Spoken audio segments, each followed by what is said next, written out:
Good evening, and welcome to Making Michigan, the Bentley Historical Library series on the history of the University of Michigan. I'm Andrew Rutledge, Bentley historian and research associate, and I'm pleased to welcome you all to the historic Detroit Observatory, a division of the Bentley.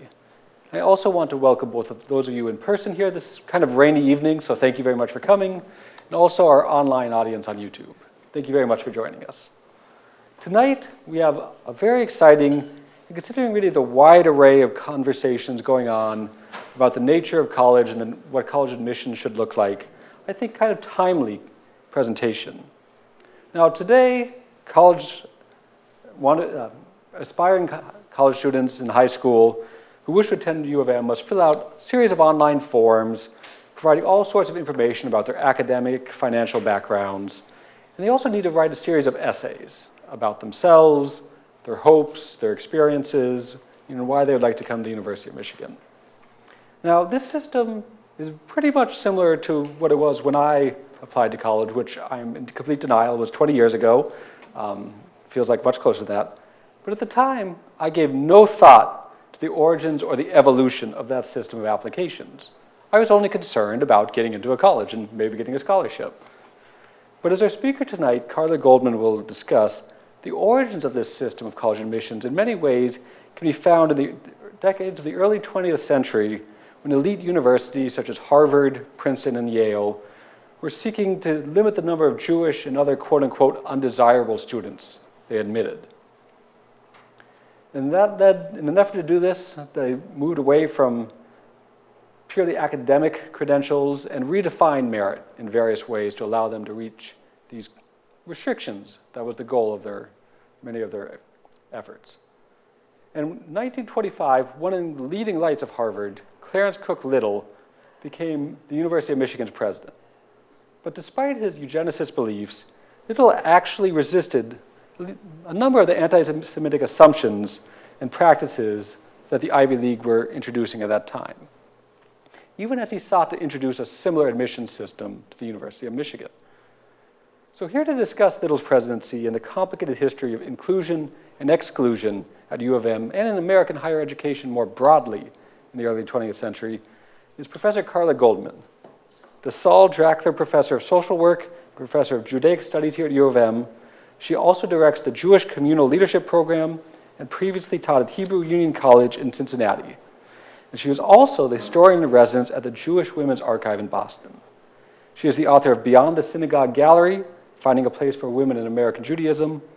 And in addition to all that, she has a real gift for storytelling and a deep knowledge of the history of the Jewish experience at U of M and in higher education. So please join me in welcoming Professor Goldman.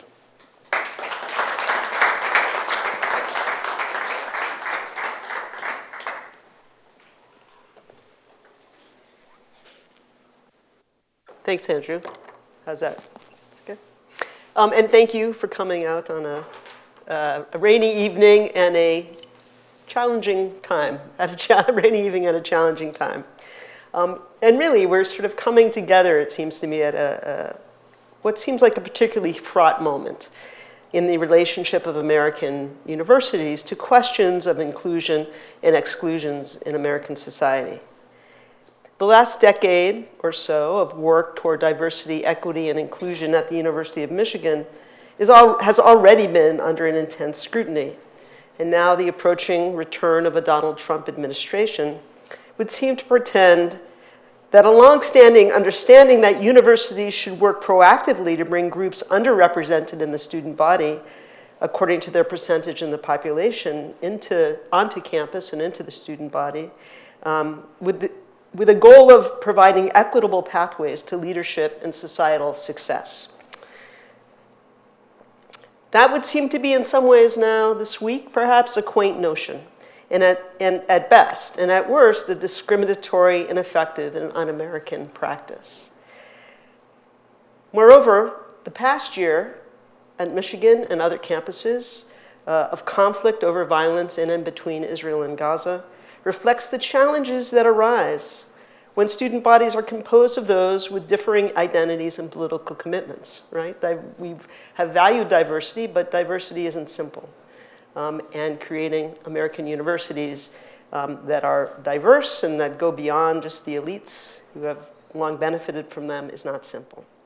So I think this is a great time, a propitious time to look back at an era when American colleges first came to grips with the possibility that their student bodies might cease to reflect the racial, religious, and class identities of the folks who created the institutions in the first place.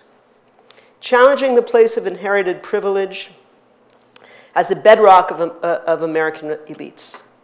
And as it happens, the first group that tested the ability of the American university to respond to the claims of a heterogeneous society were the children of Jewish immigrants, who sought upward mobility through America's traditional training grounds for the privileged elite in the early 20th century.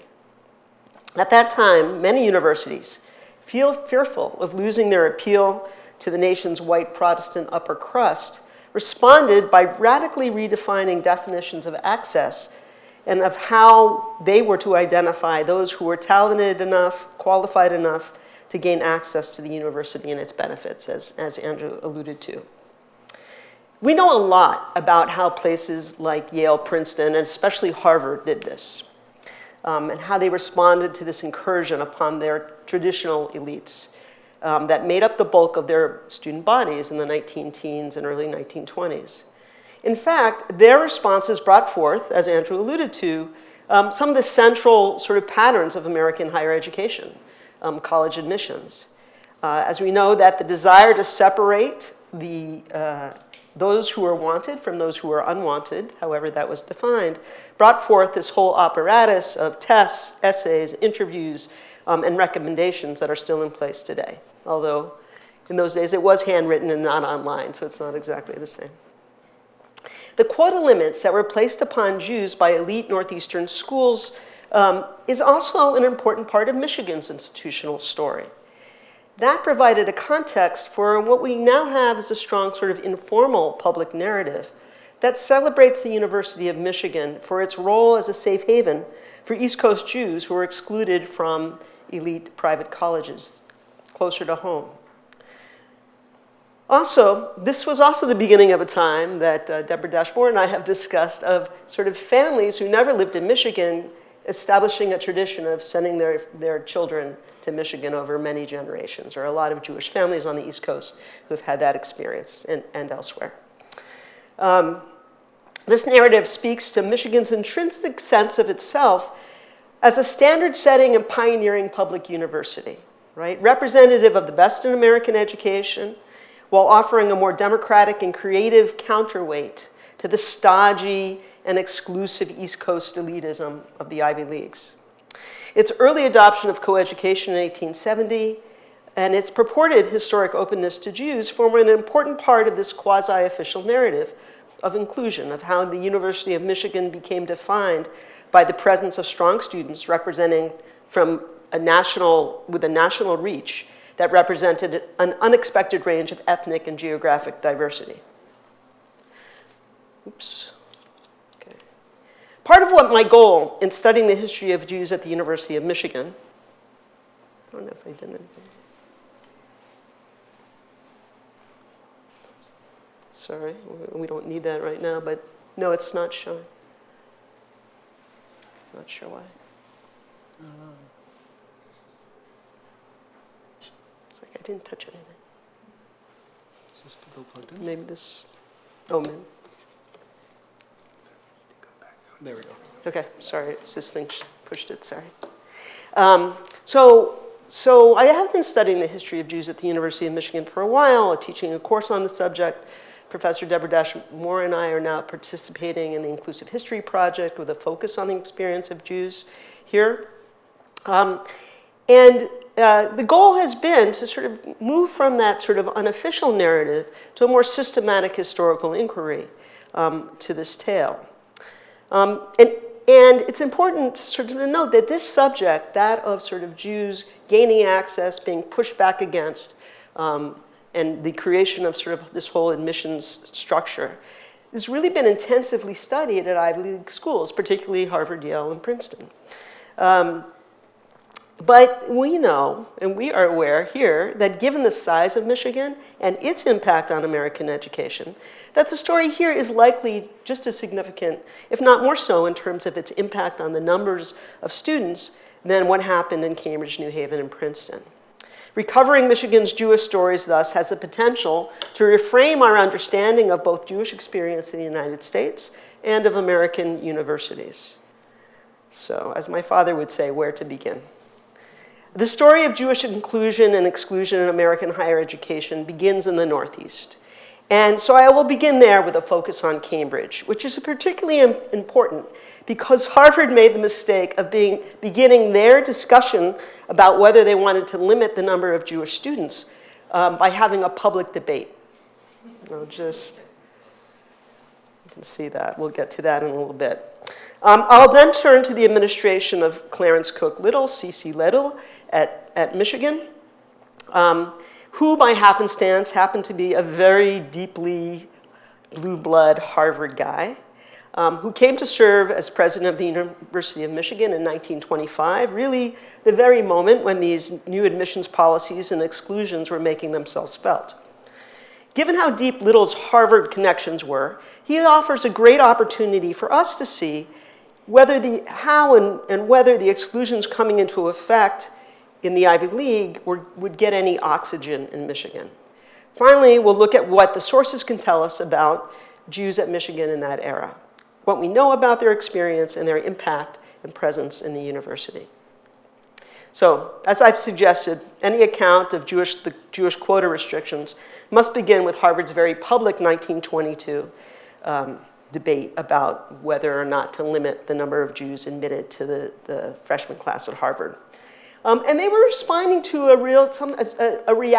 changing reality that was shocking to those who ran those places. When you read the history through into sort of the mid-20th century even, of Harvard, Yale, and Princeton, all of their presidents seem to have had ancestors on the Mayflower. Like they were all so much from a particular kind of class and slice of American culture.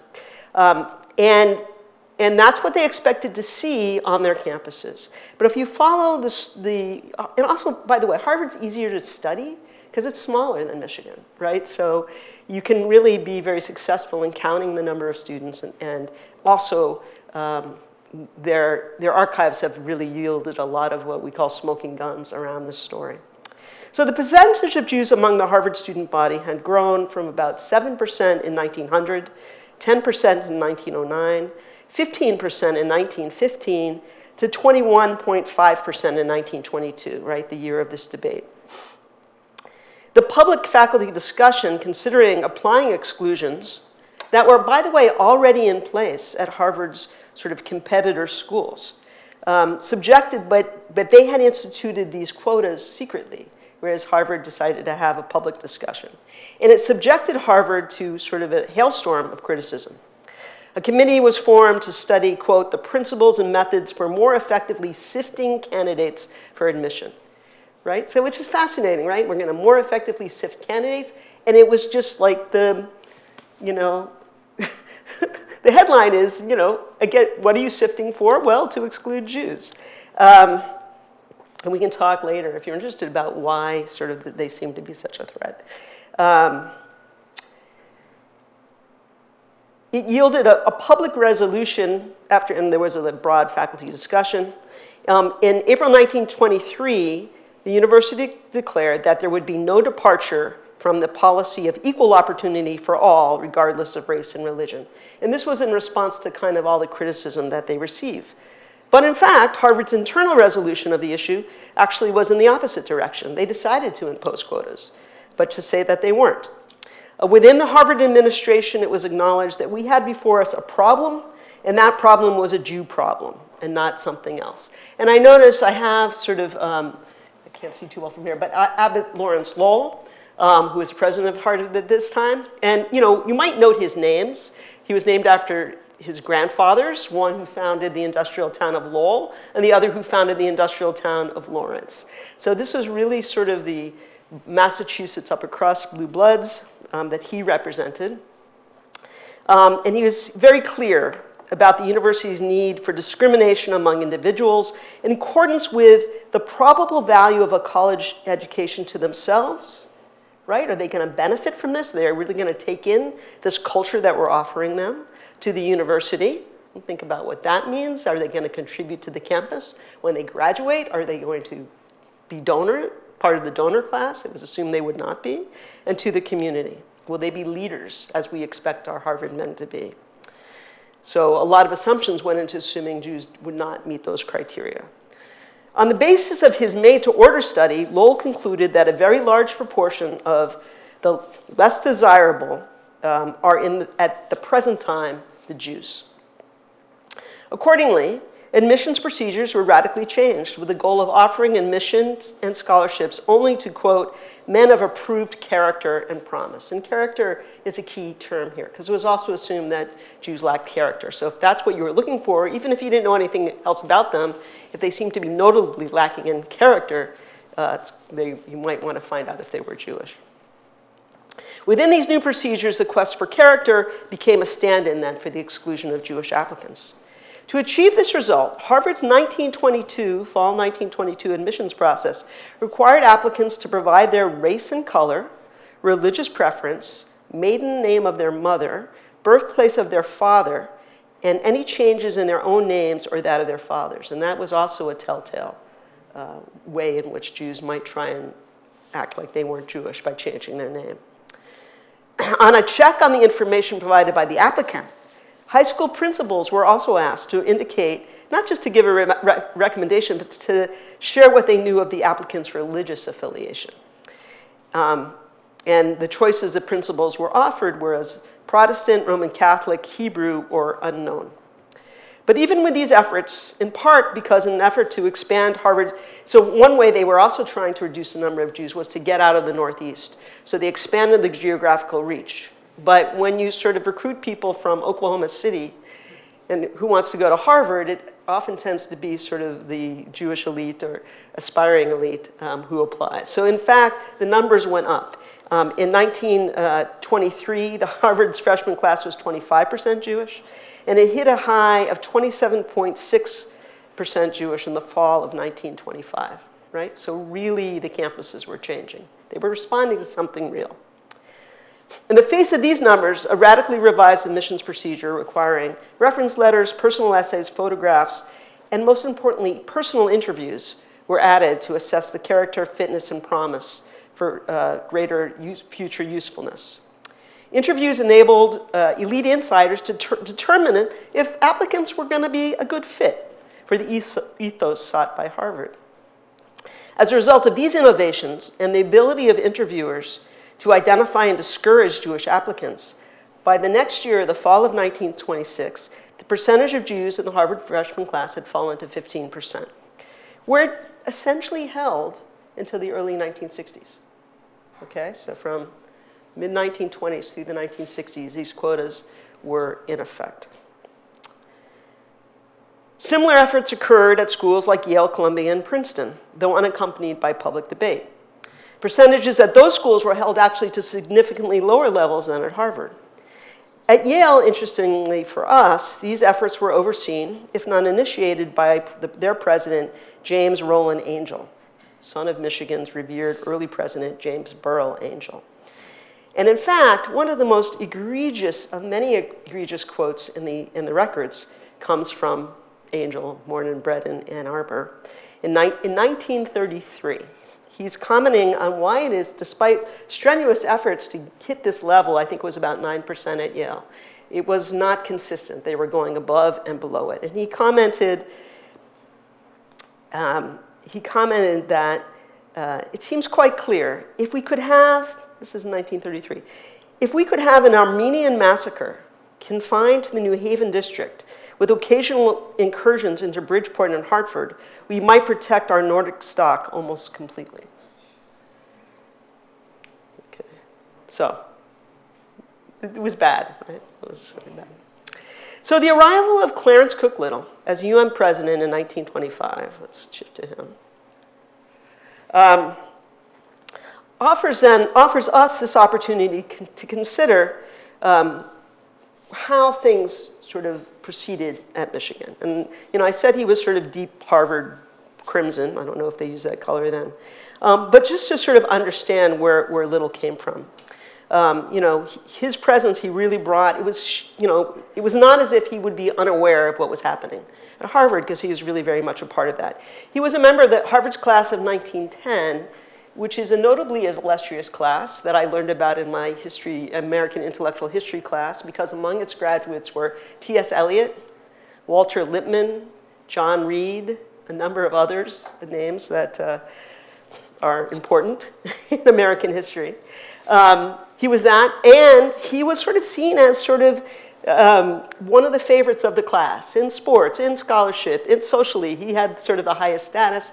He was elected secretary of the class for life. When he graduated, he took a job, you can see here on the left, as the secretary for the president, Charles Eliot.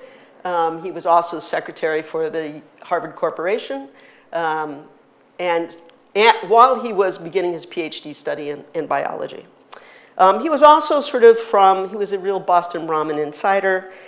He was a direct descendant, of course, of Mayflower travelers. And he could get away with naming one of his children, giving her the middle name Revere, as his great-great-grandfather rode the Midnight Ride. So he was very well connected. And he was able then easily to enter sort of this circle that among them, the Harvard Corporation, the professors there, this slice of science that he approached, the folks who were themselves responsible for immigration restriction acts that came to effect in the 1920s, so working on immigration exclusion. He hung out with, you can see the passing of the Great Race by Madison Grant, which was a anti-Semitic and anti-immigrant screed. Margaret Sanger, who was known for her leadership in birth control, which sort of played somewhat to these folks with the idea that you're the undesirables in society. If you use birth control, you can avoid having too many of those. And of course, as we know at Michigan, Little is known as a prominent eugenicist scientist, okay? And it's important for us to think about what that meant. One of the things that's meant most recently within the last 10 years is his name was taken off the building at Michigan that bore his name, with all the associations of eugenicists. But I want to think more carefully about what that meant for Little. He hung out, he went to meetings in the living room of Madison Grant, and I am no, I don't think I would have enjoyed knowing him. But he's this very interesting guy because he was a scientist, right? And it was a common sort of approach at that time to sort of say, well, what does survival of the fittest mean in a way? What is the fittest? When he was a boy, he raised dogs. And he always took sort of this, and he became a breeder. He is actually known for the white mice that are still used in lab experiments. He cultivated that strain. Those are created by C.C. Little, like looking at like what are the qualities that you need to be a good lab rat. When he became a university president, which happened first in 1922 when he went to the University of Maine, he took that approach and said, okay, well, if we're scientists, which university administrators should be, but they're not, but if they were, they would look at their data and they would try and figure out what are the students who best benefit from the university, not in the sense of Abbott Lowell, right? Not in the sense of already know who the good students will be, who will be a credit to the university. But he said, we have data, but we have to look at it. So he did believe that you could sift for better candidates, but he did not, as far as I have been able to see, sort of bring assumptions about, I know exactly in terms of people's racial, ethnic identities, who those folks are going to be. And he kind of brings that to all of his efforts in university leadership. So while in one sense he was a great fit for these folks, and another he was sort of saying, he was also sort of, don't approach these things just based on cultural assumptions. These are things that we have to test. The one thing, and I'll say this now, and it'll come up again later, that is, I think, rather offensive to me, to us, as we look at this, is that one of his calls for birth control was because he's like, a big problem in society is allowing the feeble-minded to reproduce, right? And so, hence, birth control is one reason it's important is that we can control that. He was not an advocate for sterilization.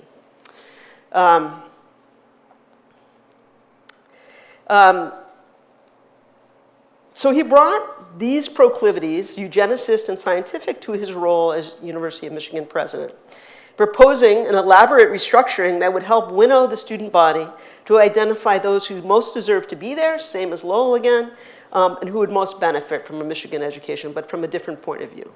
It's not clear that his process matched up, as I say, with Lowell's, as seeing Jews, for instance, as the biggest threat to the goal of educating our leaders in best. So when we look at his tenure at the University of Michigan, which lasted only from 1925 to 1929 for reasons, it raises suggestive questions about the ways in which the university differed from those Northeastern elite schools. And offers important insight into the historic nature of exclusion and inclusion at our pioneering public university. So when he comes here, let's see, he was 36 years old. And it's fascinating to look at the ways in which we had a new president recently, and in a way, it reminded me of the way he and Ono was introduced, the way that Little was introduced, and there's no shade on either of them. It's that they presented themselves as very approachable, right? Little came, he said, I want to meet with the students, I want to understand the students. Our administration and faculty have been ignoring students, but the university is about them. And I'm approachable, right? Here he presents himself, right, as an athlete. This is him on the track team doing the shot put. These are all part of sort of the materials in which the articles introducing Little to the student body and to the university. He didn't do standard headshots, right? He was a man, he was a scholar, he was serious. He had a nice little dog.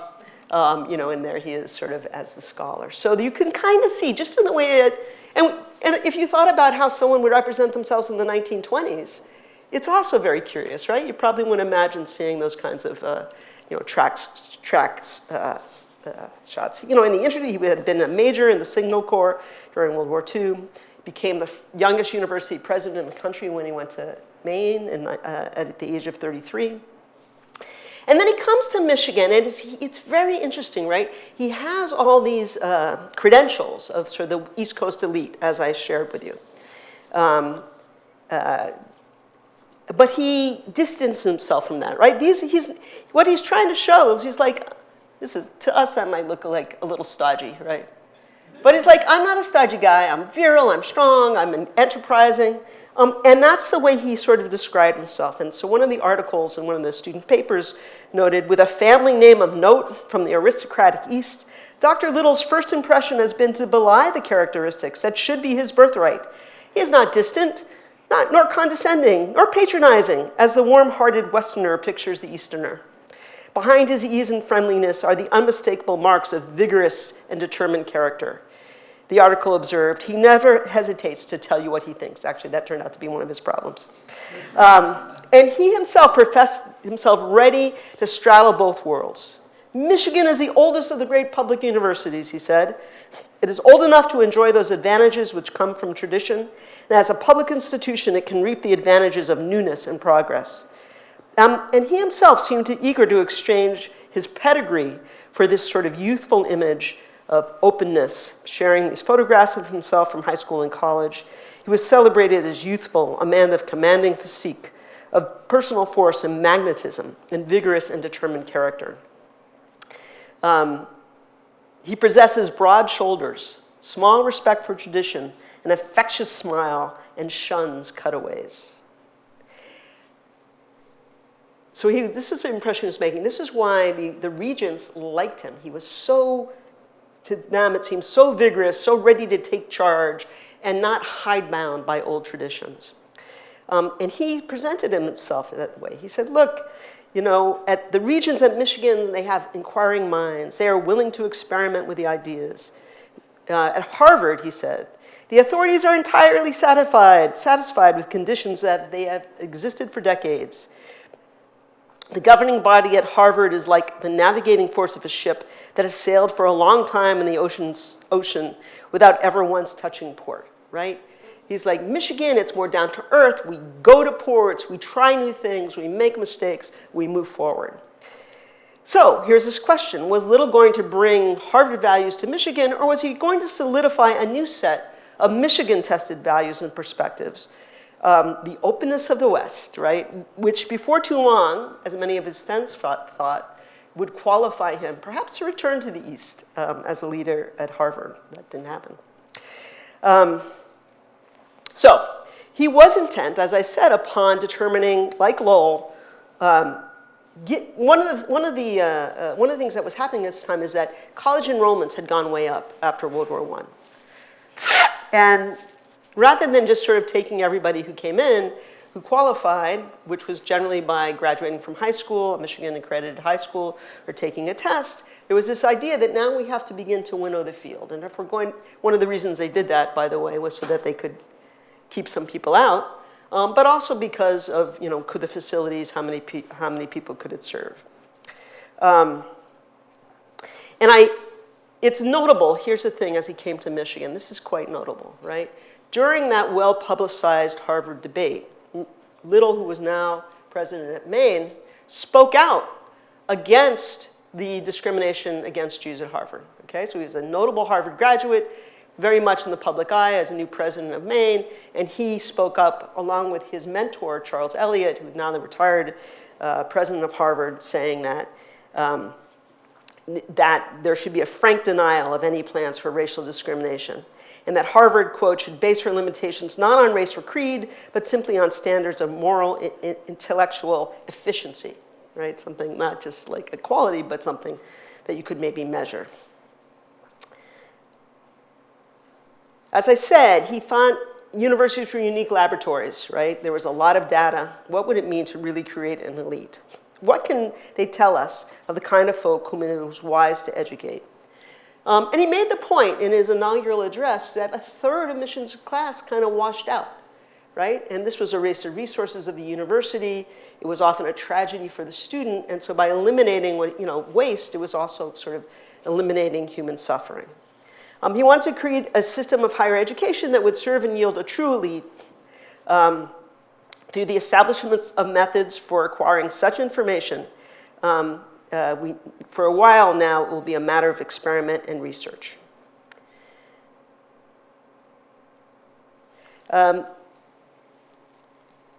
started off with the idea, one of the things is that he wanted to be upfront, right? He had a number of controversial things. He said, you could get arrested for sharing birth control information in the 1920s, and then he did. And he went around giving speeches about birth control, which many Catholics in Michigan did not like. And he was sort of going to the regents and saying, are you going to back me up, right? You've asked me, free speech is sort of in our news now as well. You've asked me to be this strong person that I am. And they did back him up for a while.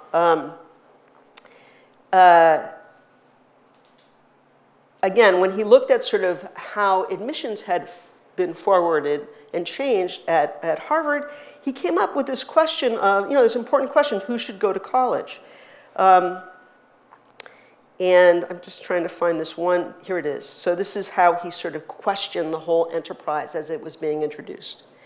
If we are to improve the race mentally as well as physically, surely it is worthwhile to know if a man and a woman of Anglo-Saxon ancestry are likely to have brighter children than the offspring of, say, an Irishman and the imaginative Russian, right? So the assumption was, don't just assume that the Anglo-Saxons are the ones who are going to take best advances. Schools and colleges have had a wonderful opportunity to collect such valuable biological data, but they haven't done it. So he wanted to do it at Michigan. He had little use for the existing admissions procedures that existed at Michigan and other places, which were either the ability to pay, which he didn't think much of, or to pass entrance exams. And this was sort of a common prejudice as well, this idea of the person who was like the grind, who could cram in a lot of information. So if you have to take a test and you cram in 3 days all the information you need to know, that doesn't make you an intellectual. That doesn't make you worthy of the college environment. It just means you can learn a lot in a short time and probably forget it. And importantly, that grind, that crammer was often identified in many places as that's how Jews did. That's how they got into these schools.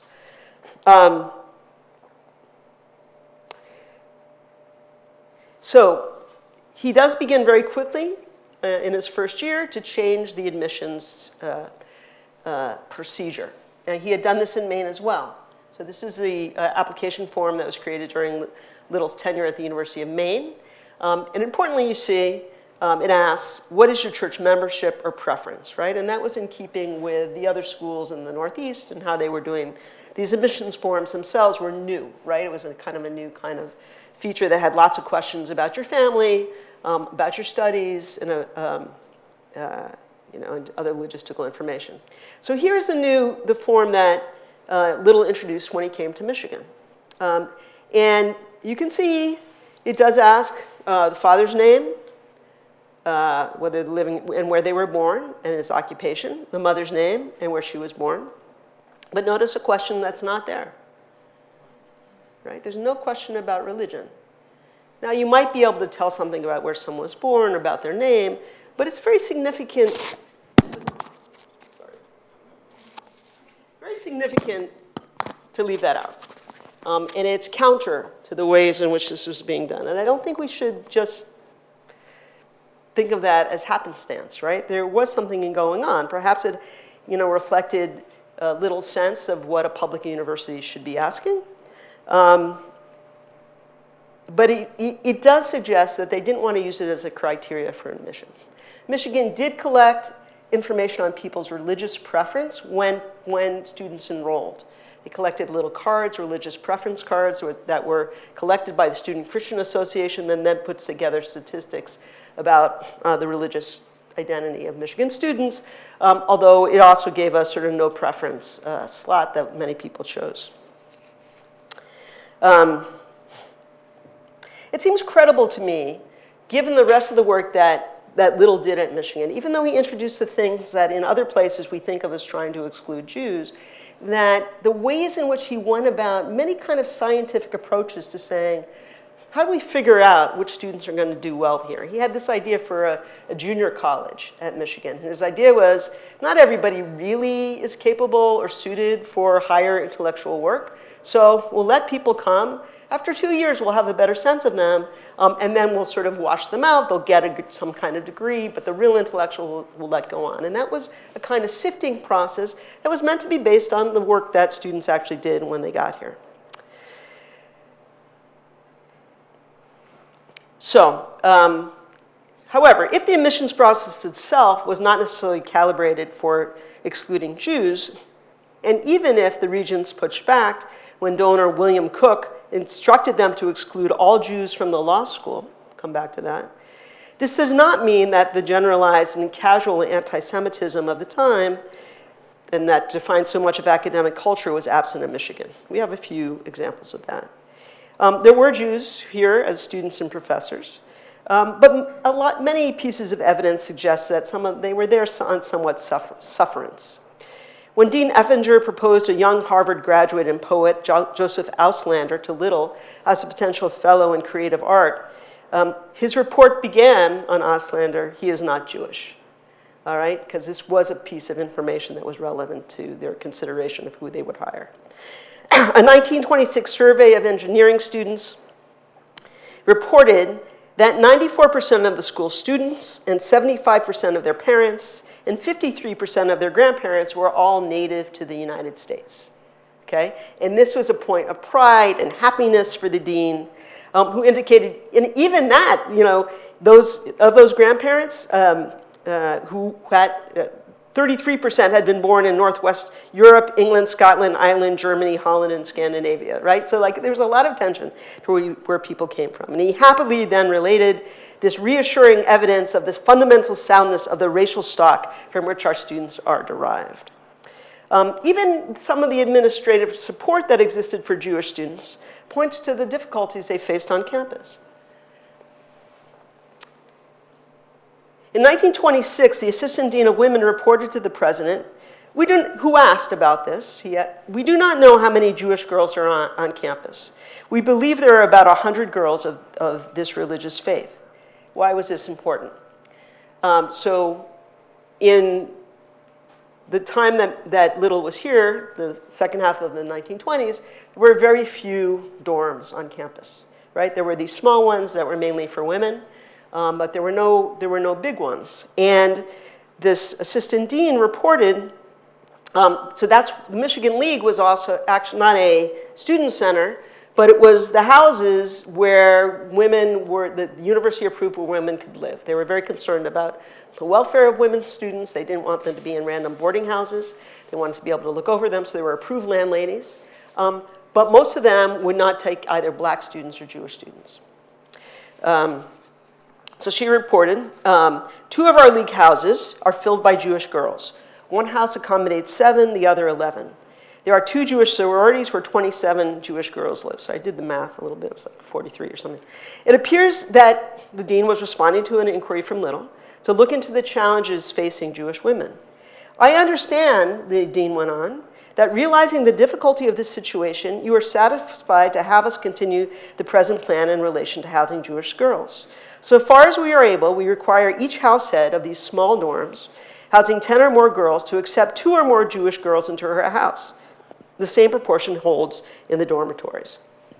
As a state institution, we feel that Jewish girls may not be discriminated against. Personally, our office is deeply interested in the opportunity this campus offers to Jewish girls to take a hearty and unself-conscious part in the life of women on campus. We hope to eliminate houses where only Jewish girls live, but are not sure that such an elimination can be accomplished for some time. So one of the things that Little doesn't get credit for too much because he turned into a bad guy. He introduced freshman orientation. He also made he was here, actually, he approved the plans for the big house. And he advocated the building of large dorms. So Moshe Jordan, which was opened in 1930, for instance, which initially excluded African-American students, but then did take them in, and became a setting for Jewish students as well. So if you can see sort of the yellow line down the middle, I don't know if you can see that it shows 72 Jews living at Moshe Jordan out of something like 400. I did the math. It was like 17% versus these very small numbers. Oh, so here, this is a little easier to see. So these are the other women's dorms, so you can really see, as she said, we have to make them take a few Jewish students. And indeed, they took a few, so it was somewhat like 3 or 4% of the folks there. So it demonstrates that even as the university stood perhaps on the side of the Jewish students, they weren't always able to ensure that they got equitable treatment.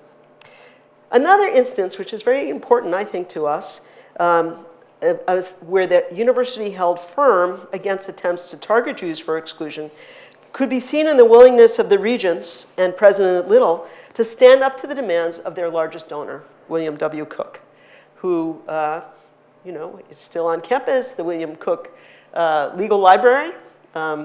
Basically, Cook was the funder, and there's going to be a talk in February about him, for the law quad, starting with the Lawyers Club and then the library. So the most beautiful part of the Michigan campus, very, very expensive, basically all came from Cook.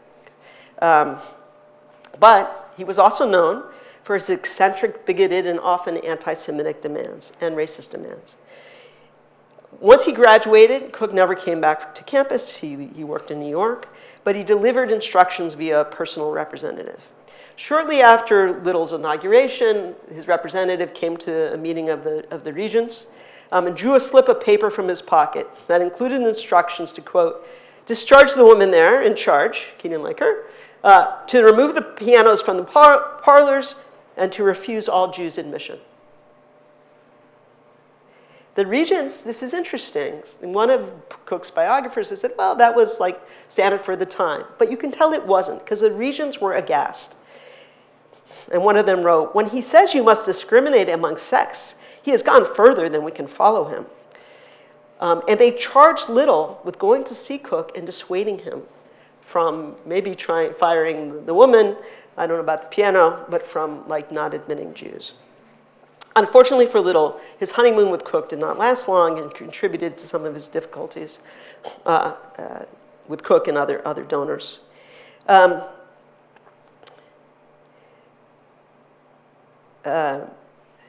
So despite this meaningful pushback, and I think it is very meaningful, and as I say, it's important to note, there's another time where he says, no Jews, no blacks. His name is still on the library. We see other evidence sort of buried in the admissions files that we don't necessarily have access to. As I said, in the Ivy League, there's lots of smoking guns about this. Less at Michigan. We really have to go through all of these presidential papers to find things like that Auslander or whatever else. Here's one thing that I was able to find because one of my students' grandfather had graduated from the dental school here. And you can see that, and this is just, so this is one file. I've seen one other file because a friend of mine, her father graduated. It's full of anti-Semitism in a few pages, right? Here's a recommendation letter. This applicant is Jewish, but not the loud, offensive type of Jew. He's courteous, pleasant, considerate of others, and very hardworking. It goes on to say, the very fact that he is choosing Michigan instead of rushing to this new dental class at the University of Detroit means that he wants good training, not just to get by, so I'm hoping that he will be admitted in spite of his Hebraic origin.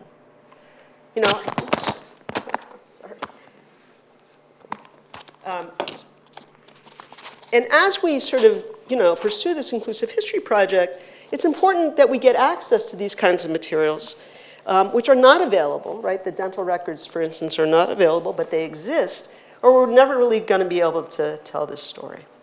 But just from this, and this is from 1933, so it's a little bit later, but it is indicative of the time. Something else indicative of the time. Here's Little.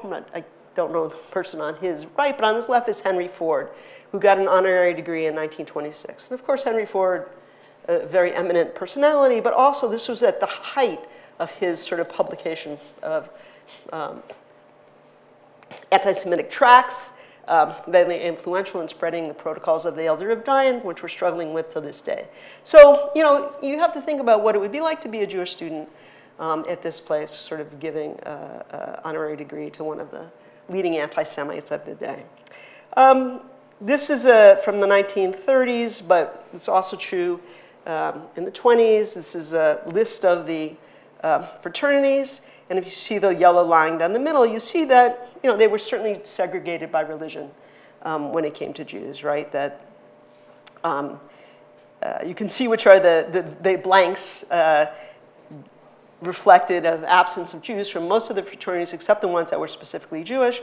These are interesting documents to see how many of them in Jewish fraternities say no preference.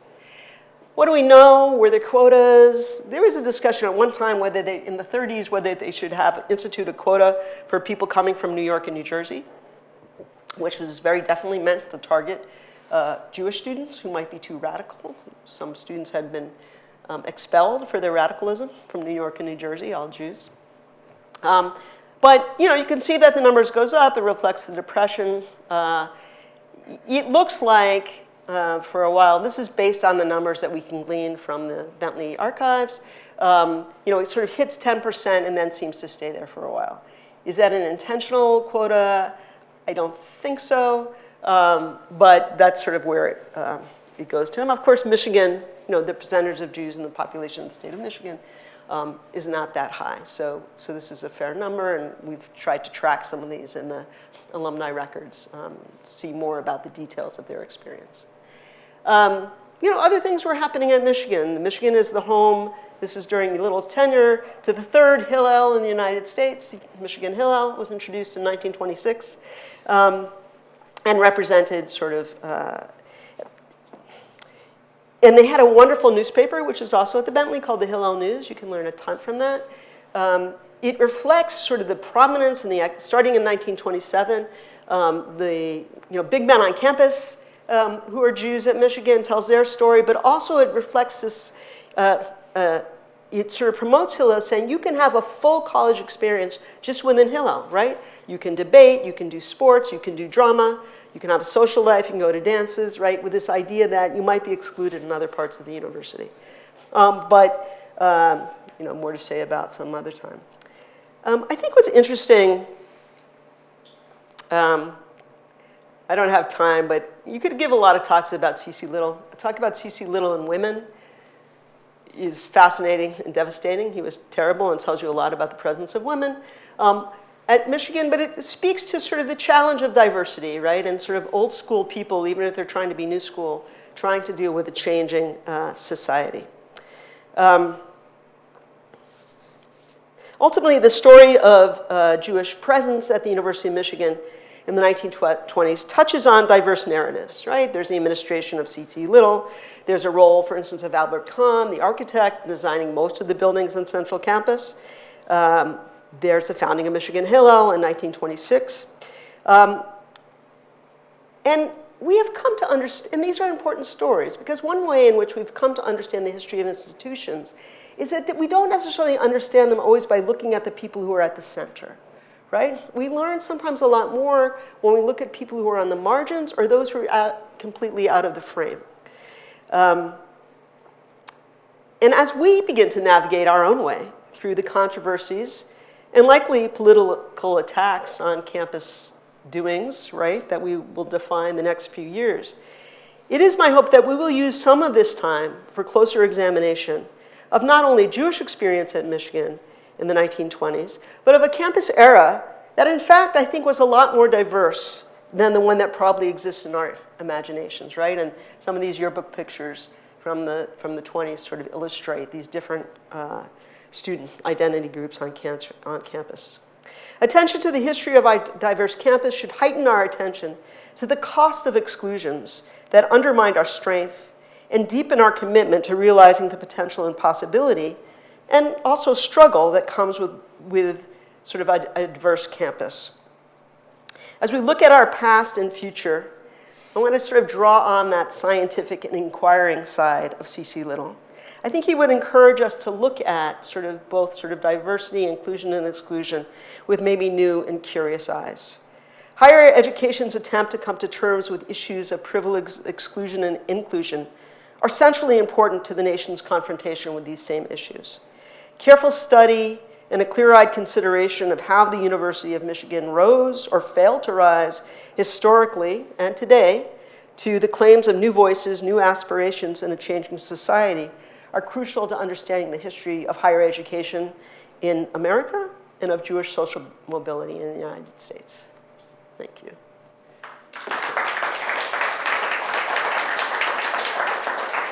I'm happy to take any questions. Little is a fascinating guy, and this period is very interesting. So. Actually, I thought I'm going to take sort of pride, since I am sitting up here to ask the first question, since you actually asked us to ask this question, so I want to make sure it gets asked. Why would Jewish students seem as such a threat? Can you expand on that a little bit? Yeah, so you remember those numbers I was giving you about sort of rising numbers at Harvard, right? So we tend to think of places like Michigan, certainly Harvard, Yale, Columbia, as like very set. And they are always in good shape financially, they're not going to have any problems, but they were actually very nervous all the time, they still are, about their admissions. And particularly with these schools in the Ivy League, their ability to be attractive to sort of the New York upper crust, the Boston Brahmins, was very important in terms of their sense of their desirability, their appeal to the broad students that they wanted.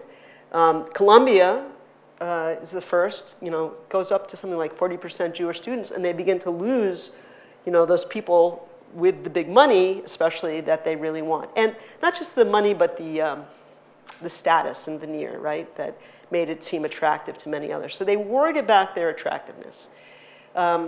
There's this interesting letter that was written to the president of Harvard from an alum, and he says, I went to Cambridge, and everywhere I looked, there was a Hebrew. And, I couldn't, and there's this interesting question, like, it wasn't that they were wearing, like, traditional Jewish garb, right? So an interesting question about how did he know that he was looking at Hebrews, right? Because we say, well, white Jews can pass.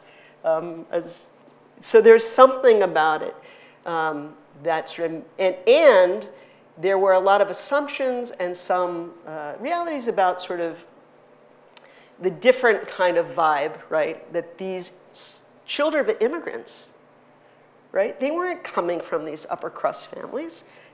There were some, the Jews had been in these schools, had come from sort of the German Jewish elite, and they were very acceptable and fine. But these others, that now the majority of these numbers didn't have the same veneer of privilege that their fellow students did. And so it seemed to bring down the quality. In the Hillel News in the 1930s, and this is after Kristallnacht actually, they have a debate about, like, don't be too loud. Don't dress in a certain garishly. And there's a debate back and forth, how dare you tell us how to be. It's similar to now, right? It's about assimilation and what it means. But, the push to say, don't make yourself stand out too much in a way that people look down upon and is identifiable as Jewish, that's going to make us all more vulnerable. And it was fun. It was going to make these places less attractive to the clientele that they wanted. And I think that I think that the universities were dealing with a similar thing with Asian students, right? They were, qualified. This is what we just had the Supreme Court decision about. But, sort of the appearance at it for some was, who is this school for?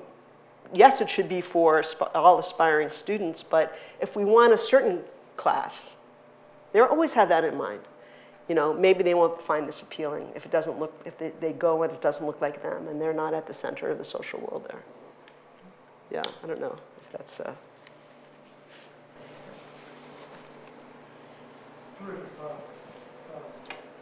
Sorry, please wait for the microphone just so the online I hate audience. waiting for the microphone. I think it's an extremely bad invention, but all right. One of the things that Little seemed to be very interested in was measurement. Yes. One of the things you seem to be very interested in is measurement, at least somewhat interested in. It was in 1910, the registrar could ask the student, what's your religion? And you'd be expected to answer that. Right. And by some later time, 1950, 1940, somewhere in there, you actually couldn't ask that question anymore. But you might still, so how do we identify? When I applied to college, they asked religion. Really? Yeah. Okay. When I interviewed at Harvard, I could tell that they thought I was Jewish, but that was a different, but you didn't have, I guess there is this question, the census, the Jews disappear as a category pretty early in the 20th century. And so is there part of what's going on here? How do we measure? How do we measure? How do we know that our measures are kind of reliable? So on the census, in fact, Jews pushed back about asking religion on the census for reasons of vulnerability. Interestingly, after World War II at Michigan and at other places, there was a big push to change application forms, to remove certain questions, to remove questions about religion, to remove questions about name changing, to remove a request for photographs, right? Because it was thought that those were being used to identify Jews and people of color as undesirable.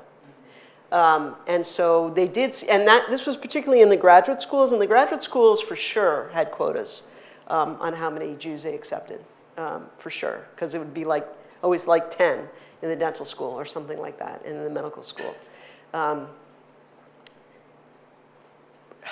Right, it is interesting, right, you're right, we tried to map it because there are numbers in the records, and so what can you do with those numbers to make sense of them?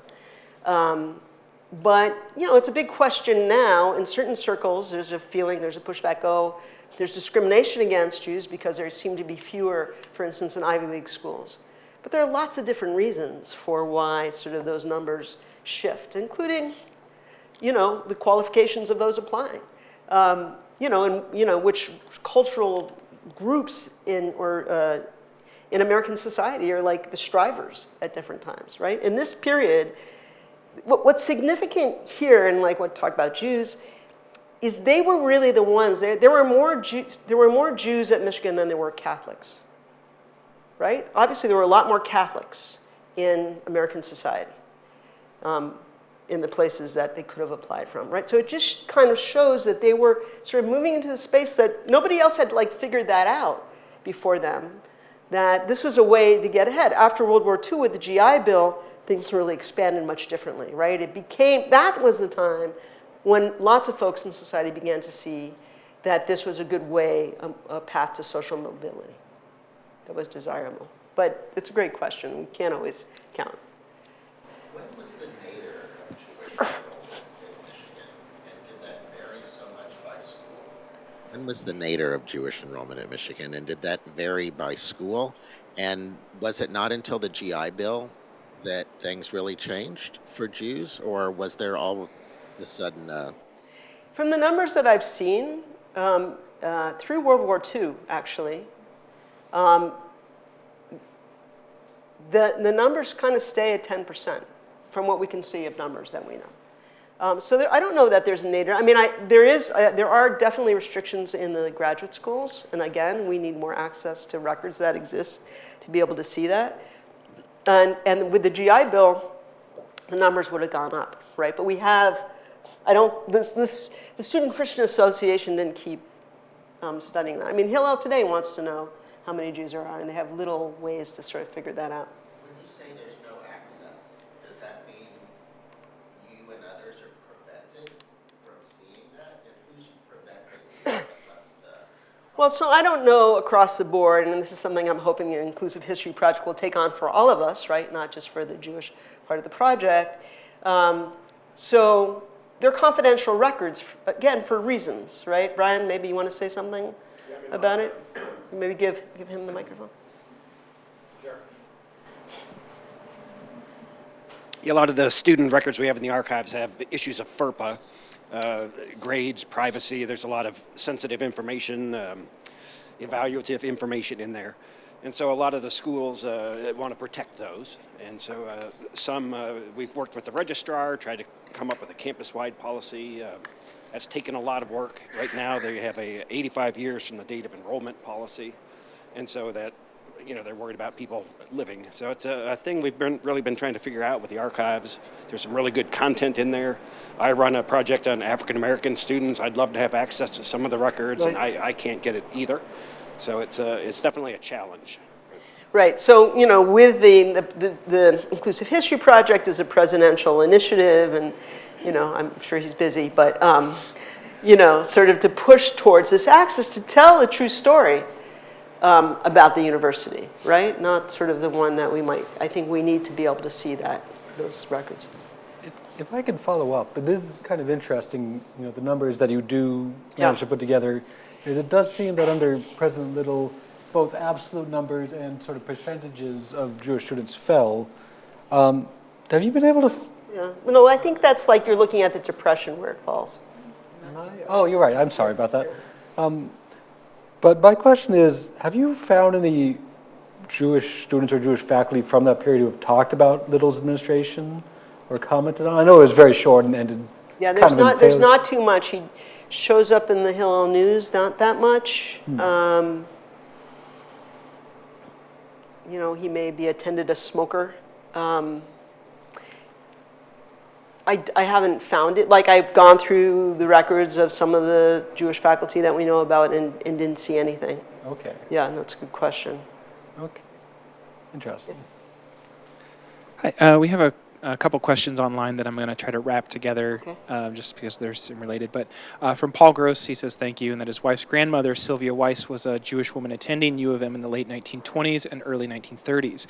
And he wonders what life would have been like for her on campus. They have photos, but they appear to be sorority sisters or at parties with fraternities like Kappa Nu and Delta Sigma Phi. Do you know the names of any Jewish sororities? And another person asked, their aunt was in a U of M sorority, and does groups like Hillel or eventually, I guess, the Bentley have collections of photos? So I guess generally documenting, like, what were the sorority like for Jewish women at U of M? Yeah, I do. I mean, I have a notebook that show, in the same way that I showed this fraternity chart. I'm not very good at Greek letters, is my problem. So in the same way, fraternities, there are charts like this for sororities where you can see it. If they want to follow up with me, I'd be happy to give them the names of the ones that show up with Jewish students in it. Just don't have that with me now, and I'm not good at remembering, as I say, Greek letters, unfortunately, because what would life have been like? As Hillel suggested, and I think as the sororities suggest, it's both a reflection of exclusion, right? But it's also a manifestation of Americanization, right? Because it's like we can have the collegiate life. Coming either from Detroit or from the East to the University of Michigan was a very significant experience, right? Because a lot of women, and Deborah might be able to comment on this, who went to college, often would do it close to home, right? They could live with their families, they were within their communities. When you went to Ann Arbor, or from the East Coast you went to Michigan, you were like entering like the wilds of America in the sense of like, real Americana, right? And there was a fear of they would lose their connection to their Jewish identity, to their homes. That's why Hillel, in a way, one of the big reasons it existed was to provide access to collegiate experience, but also to sustain Jewish identity, right? So there was a tension for families. It was a big achievement. A lot of them wanted to send their kids to college, as evidenced in the 1920s by like immigrant families basically being able to do that.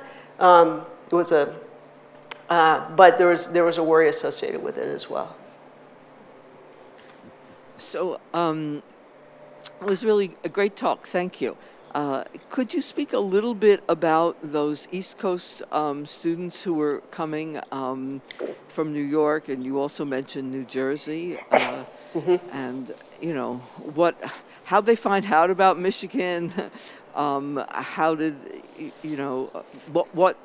what was a little more about what that experience was? I mean, I assume they got on the train and yeah. Oh no! That's interesting. So. As historians, we know about chain migration, right? So once some people end up here from, Brooklyn, then more are going to come. I mentioned in the 1930s there was a suggestion that there should be quotas for people coming from that area. They didn't institute quotas. They had a discussion about it. But they did institute interviews. They sent interviewers to interview applicants coming from New York or New Jersey. And when you look at those records, they admitted a much higher percentage of non-Jewish applicants than Jewish applicants. So there was a concern about that. They were too radical. Like a lot of the radicals on campus did turn out to be Jewish in that period. Getting here, well, it's certainly been the train, but one of the interesting things is Bert, who's the Bert's Cafe? Bert Asquith, exactly. He graduated in the 30s, I think. 31. When he died at about 103. But when he was here, he started what became, the business that enabled him to donate millions of dollars to the University of Michigan, which was a bus line.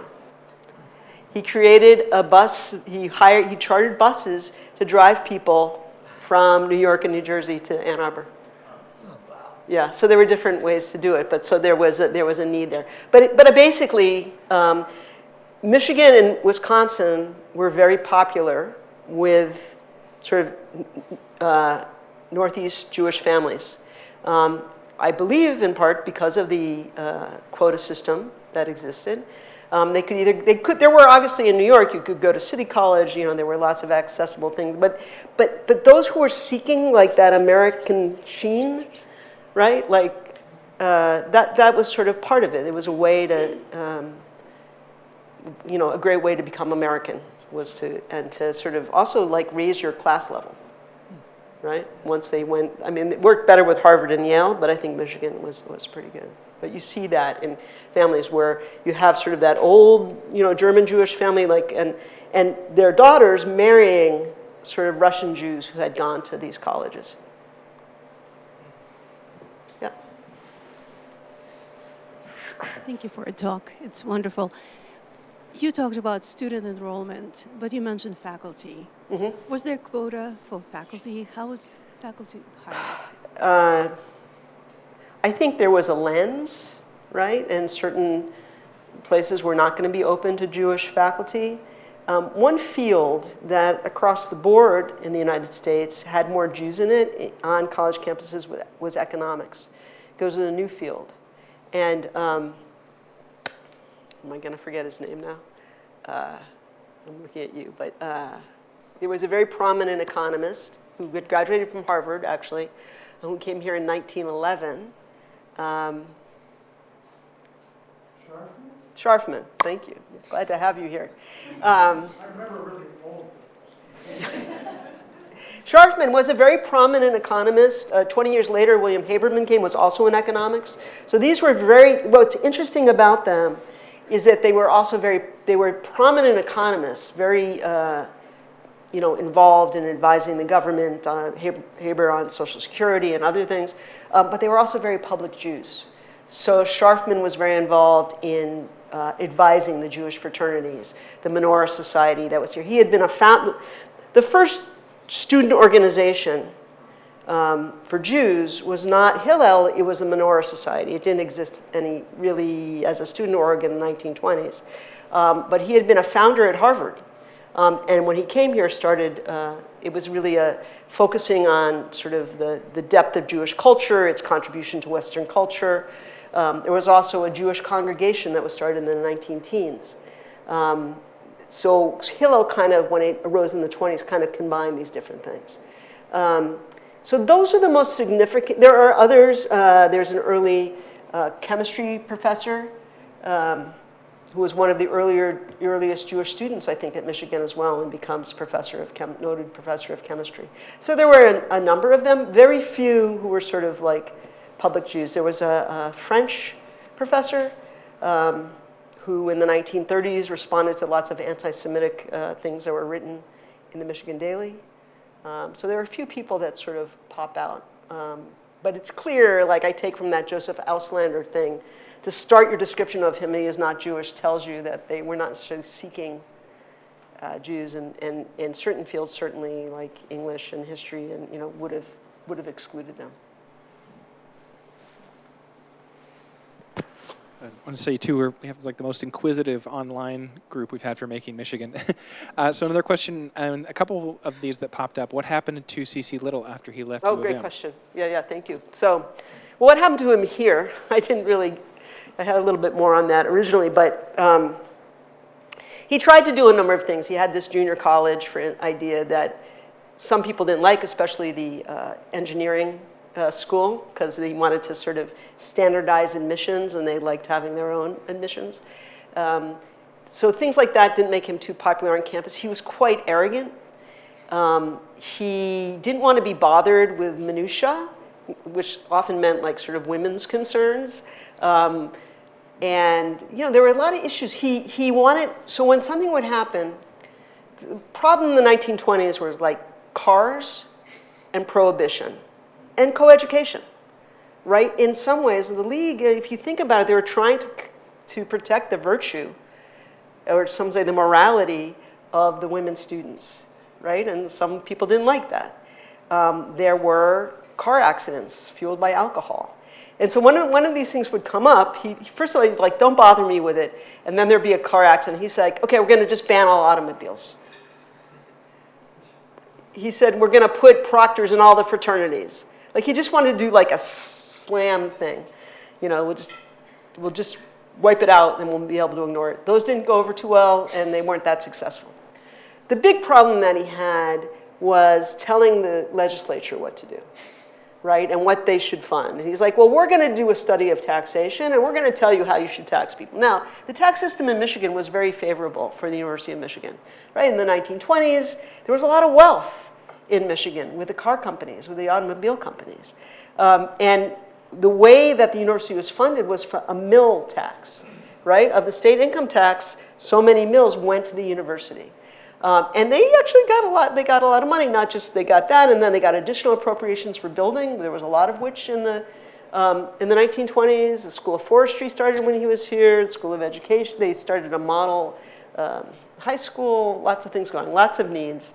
But he offended with his birth control talk, with his, especially with maybe some of his eugenics talks. He didn't respect the farmers, and the farmers had a lot of power in the legislature. So eventually the regents were like, this guy, they were like, don't go to Lansing, let us go to Lansing. That he was just gonna sort of throw the thing under the bus. It's like, you hired me, I'm the expert, I'm the educator, I have all these ideas, you need to fund them. And they were like, and then also Cook, again, was coming in again with, no Jews, no blacks, and they were gonna have to push back against him. So how do you conciliate him? And he didn't like the dean of the law. There was a lot going on. He wanted the dean of the law school to be fired. So eventually, it was like he's like, you hired me because I have, I'm independent and I'm strong and I'm gonna keep talking about these things. But they were like, but you can't offend people. You have to compromise. And he was like, why would I compromise? So that eventually the regents convinced him to resign. He wasn't, and I don't think he was very happy at that point. He later described being at Michigan as the happiest time of his life in an oral history interview, which seems sad, but because it didn't end very well. There was something about it, though, I think, of being able to explore these possibilities. The day that he resigned, or the day after he resigned, he or his wife announced they were going to get divorced. He had brought this young woman who had been an assistant in his lab at Maine and at sort of some of the biological centers. He brought her as sort of an advisor for women. He fired the women's dean of women because she pushed back against him and wrote an incredible roman à clef, just savaging him. Incredible.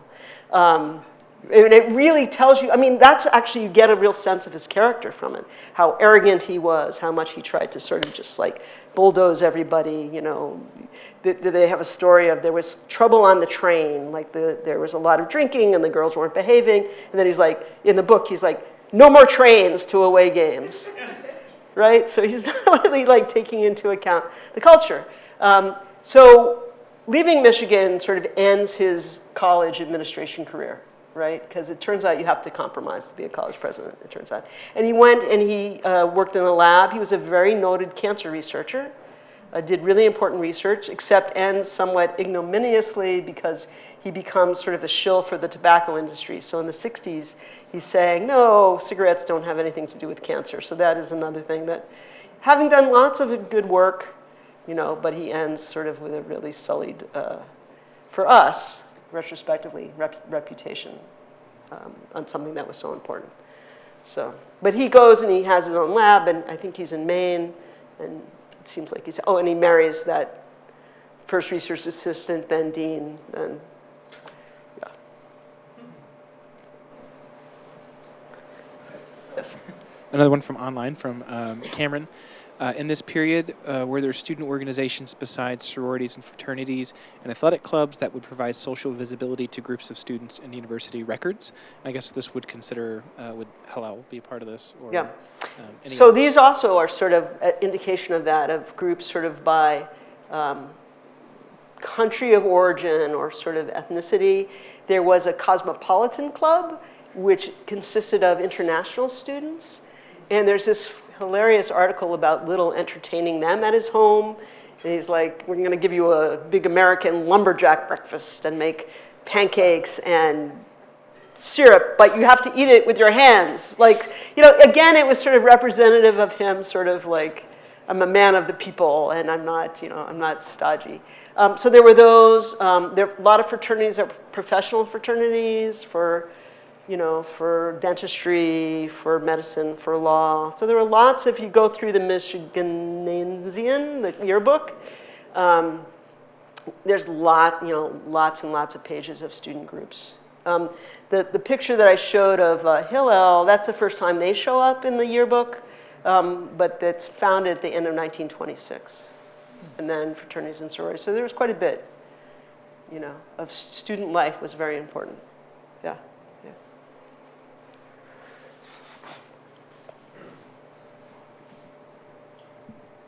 Thank you for this talk. It's wonderful. maybe I'm reading the graph wrong, but it doesn't seem like the Jewish quotas were actually that effective at like keeping Jewish students out of university. At Harvard or here? Well, I mean, I guess both, because you said at Harvard the Jewish student. They were effective. They were very, I mean, it was, that you felt that frustration, you know, at Yale you couldn't get it at 9%, and at Princeton it was somewhat like 6.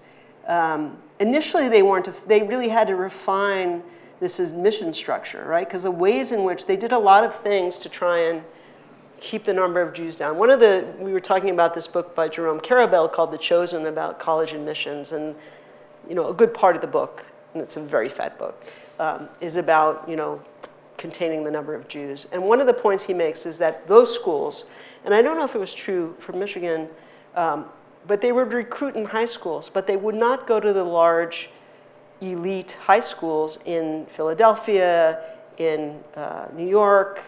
They wouldn't go to Bronx Science, right, which is considered one of the, you know, sort of the best students in New York would go to that school, but they wouldn't go there because there were too many Jews there.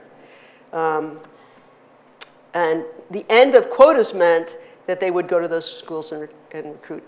A few years ago, Stanford did sort of a mea culpa about sort of discrimination against Jews, and their main point that they found, there weren't that many, they didn't find that much, was that they hadn't recruited at this one high school in Los Angeles, right? And the reason they wouldn't have done that is that school had lots of Jews in it.